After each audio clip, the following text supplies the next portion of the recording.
Hello friends, आपका स्वागत हमारे यूट्यूब चैनल ऑनलाइन साइंस की दुनिया में। फ्रेंड्स, आज के इस वीडियो में हम फैराडे के नियम बताने वाले हैं, क्योंकि कक्षा 12 एग्जाम के लिए बहुत इंपॉर्टेंट है। एग्जाम में बहुत प्रश्न आता है, तो वीडियो को कहीं से स्किप नहीं करना, वीडियो के अंत तक बने रहना है। और देखो यहाँ पे हम इसको पहले बंद कर देंगे। फैराडे के जो नियम है, इसने फैराडे ने क्या किया था, वैद्युत संप्रेरण संबंधित 2 नियम दिए थे, इसको भी बंद कर देंगे।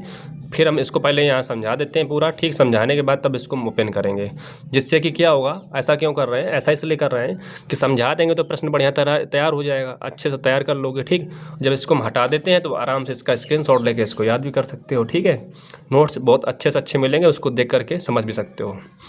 चलिए देखते हैं आगे। देखो, फैराडे ने वैद्युतचुंबकीय प्रेरण संबंधित 2 नियम दिए थे। उसमें प्रथम नियम क्या है, फैराडे का पहला नियम। देखो, पहले नियम में उन्होंने कहा था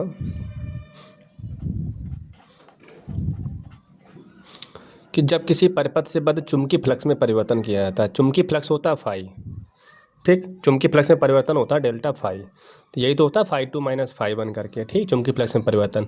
तो जब किसी परिपथ से बद्ध चुंबकीय फ्लक्स में परिवर्तन किया जाता है तो उसमें एक विद्युत वाहक बल उत्पन्न हो जाता है। कब उत्पन्न होता है विद्युत वाहक बल? जब चुंबकीय फ्लक्स में हम परिवर्तन करते हैं, और जिसका मान क्या होता है, विद्युत वाहक बल का मान चुंबकीय फ्लक्स परिवर्तन की ऋणात्मक दर के बराबर होता है। चुंबकीय फ्लक्स परिवर्तन की ऋणात्मक दर, देखो नीचे समय जब है तो इसमें यही कहा जाएगा, जब चुंबकीय फ्लक्स में हम परिवर्तन करते हैं तो विद्युत वाहक बल उत्पन्न हो जाता है, जिसका मान चुंबकीय फ्लक्स परिवर्तन की ऋणात्मक दर के बराबर होता है। ठीक, तो ए का मान क्या है यहाँ पे, इसके ऋणात्मक मान के बराबर, चुंबकीय फ्लक्स परिवर्तन की ऋणात्मक दर के बराबर। ऋण चिन्ह यहाँ पे व्यक्त करता है कि विद्युत वाहक बल जो है वो फ्लक्स परिवर्तन की दर का विरोध करता है।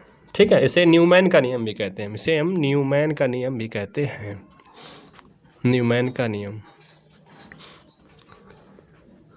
अगर इसमें फेरों संख्या n हो जाए तो E बराबर माइनस का n और delta phi upon delta t हो जाएगा। ठीक है, तो ये पहला नियम हो गया। अब देखते हैं दूसरा नियम। देखो, दूसरा नियम जो होता है, दूसरा नियम उसको हम कहते हैं लेंज का नियम। कौन सा नियम कहते हैं? लेंज का नियम। और ऊर्जा संरक्षण के सिद्धांत पर आधारित है वो, या ऊर्जा संरक्षण के सिद्धांत को व्यक्त करता है लेंज का नियम। तो ये इसमें सीधे याद करना है, किसी परिपथ में प्रेरित वैद्युत वाहक बल अथवा प्रेरित धारा की दिशा सदैव ऐसी होती है। मतलब क्या है कि प्रेरित वैद्युत वाहक बल, प्रेरित वैद्युत वाहक बल व प्रेरित धारा की दिशा, प्रेरित धारा की दिशा सदैव ऐसी होती है जिससे वह उस कारण का विरोध करती है जिससे वह स्वयं उत्पन्न होती है। किसी परिपथ में प्रेरित वैद्युत वाहक बल अथवा प्रेरित धारा की दिशा सदैव ऐसी होती है जिससे वह उस कारण का विरोध करती है जिससे वह स्वयं उत्पन्न होती है। अब देखो यहाँ पे देख लेते हैं पहला नियम। ठीक है, देखो जैसे मैं समझाया था वो ऐसे ही यहाँ पे लिखा हो, जब किसी वैद्युत परिपथ से बद्ध चुंबकीय फ्लक्स में परिवर्तन होता है तो परिपथ में एक वैद्युत वाहक बल उत्पन्न हो जाता है। इसका मान क्या होता है, चुंबकीय फ्लक्स परिवर्तन की ऋणात्मक दर के बराबर होता है। इसे न्यूमैन का नियम भी कहते हैं। आइए देखते हैं दूसरा नियम। देखो यहाँ पे इसको भी तैयार कर सकते हो, जैसे कि लिखा हुआ है, ऋण चिन्ह यह दर्शाता है कि प्रेरित वैद्युत वाहक बल सदैव फ्लक्स परिवर्तन की दर का विरोध करता है।